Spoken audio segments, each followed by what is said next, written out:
Mengawali informasi pertama, pemirsa, ratusan umat Islam yang tinggal di perbatasan kota Palembang, Banyuasin menggelar sholat Id berjamaah lebih cepat dari ketentuan pemerintah di halaman Masjid Mustahir Jakabaring, yang dimana sholat Id ini mengikuti metode ruqyah global.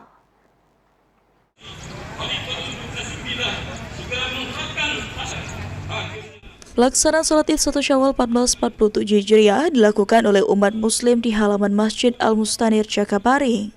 Bertindak sebagai imam sholat, yakni Ustadz Syahrul Mustain, lalu penceramah, yakni Ustadz Surahman. Sholat Id yang dilakukan lebih cepat dari ketetapan umum pemerintah karena mengikuti metode ruqyah global berdasarkan 3 mazhab, yakni Hambali, Maliki, dan Hanafi. Berdasarkan 3 mazhab tersebut, sudah terlihat hilal di sejumlah kota besar di Afghanistan serta di Turki. Sehingga diputuskan jika 1 Syawal 1447 Hijriah jatuh pada hari Kamis 19 Maret 2026 untuk pelaksanaan sholat Id ini dilakukan serentak di 60 negara.